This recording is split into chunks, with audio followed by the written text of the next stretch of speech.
أعوذ بالله من الشيطان الرجيم بسم الله الرحمن الرحيم رب اشرح لي صدري ويسر لي أمري واحلل عقدة من لساني يفقهوا قولي السلام عليكم ورحمة الله وبركاته। आज इंशाअल्लाह हम तजवीद लेक्चर नंबर 5 में अलिफ मद्दा, वाव मद्दा, या मद्दा प्लस हरूफ मुक़त्ताआत करेंगे। अलिफ मद्दा, अलिफ से पहले किसी हरफ पर ज़बर हो तो इसे अलिफ मद्दा कहते हैं। जैसे क़ाफ ज़बर अलिफ क़ा, लाम ज़बर ला। अलिफ से पहले क़ाफ पर ज़बर है तो अलिफ को अलिफ मद्दा कहेंगे और इसको एक अलिफ की मिक़दार में खींच के पढ़ेंगे। जैसे क़ाला, क़ाला, वाव मद्दा। वाव साकिन से पहले किसी हरफ पर पेश हो तो इसे वाव साकिन कहते हैं।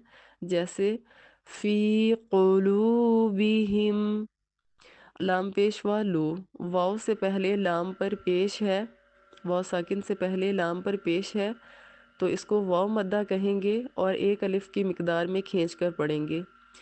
फ़ी क़ुलूबिहिम, या मद्दा। या साकिन से पहले किसी हरफ के नीचे ज़ेर हो तो इसे या मद्दा कहते हैं। जैसे अल्हम्दुलिल्लाहि रब्बिल आलमीन। अल्लाह के लाम पर खड़ी ज़बर है इसलिए अल्लाह के लाम को एक अलिफ की मिक़दार में खींचेंगे। उसके बाद आइन पर भी खड़ी ज़बर होगी इसलिए भी इसको एक अलिफ की मिक़दार में खींचेंगे। लेकिन या पे खड़ी ज़बर नहीं है, ना ही इसके साथ अलिफ मिला के लिखा है, लेकिन या से पहले वाले हरफ के नीचे ज़ेर है तो ये या मद्दा है और इसको भी एक अलिफ की मिक़दार में खींच के पढ़ेंगे। यानी अल्हम्दुलिल्लाहि रब्बिल आलमीन। मीन, या मद्दा की वजह से हमने या को खींचा है अलिफ की मिक़दार में। उसके बाद है हरूफ मुक़त्ताआत। हरूफ मुक़त्ताआत से मुराद ऐसे हरूफ हैं जिनको कुरान करीम में अलग-अलग पढ़ा जाता है। हरूफ मुक़त्ताआत कुरान करीम में 29 सूरतों के शुरू में आते हैं। जैसा कि अलिफ, लाम के ऊपर मद्दा का साइन है, मीम पर भी मद्दा का साइन है। इस मद्दा को 5 अलिफ की मिक़दार में खींच के पढ़ा जाता है। और अगर छोटी मद्दा हो, इससे थोड़ा सा लेंथ कम हो साइन की, जिसको छोटी मद्दा कहा जाता है, तो उसको 3 अलिफ की मिक़दार में खींच के पढ़ा जाता है। अब यहाँ पे देखें, लाम पर मद्दा है, मीम पर मद्दा भी है और तशदीद भी है, यानी शद का साइन भी है। तो इस सूरत में अगर किसी हरफ पर मद्दा के साथ तशदीद भी हो और उससे पहले वाले हरफ पर भी मद्दा हो तो लाम की आवाज़ को 5 अलिफ की मिक़दार में खींचेंगे और खींचते हुए मीम की आवाज़ में मुद्गम करेंगे, यानी कि इदगाम होगा मीम पे। यानी लाम की आवाज़ को खींचेंगे और खींचते हुए मीम की आवाज़ से मिला देंगे और फिर मीम की आवाज़ को खींचेंगे। जैसा कि अलिफ लाम मीम। मैंने लाम की आवाज़ को खींचा और फिर खींचते हुए मीम में मिलाते हुए मीम को खींचा है।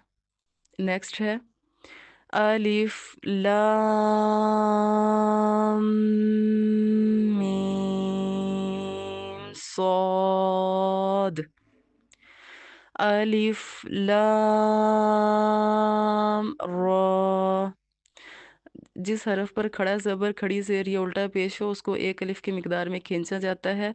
मद्दा को मैंने 5 अलिफ की मिक़दार में खींचा है, लाम पर मद्दा थी, और रा को मैंने एक अलिफ की मिक़दार में खींचा है। नेक्स्ट है अलिफ लाम मीम रा। काफ हा या आइन सॉद। त्वाहा, त्वासीन मीम। اب یہاں پہ بھی میں نے سین کو کھینچا ہے اور کھینچتے ہوئے میم پہ ادغام ہوا ہے، سین کی آواز کو میم میں ملایا اور پھر میم کی آواز کو کھینچا ہے۔ طاسيم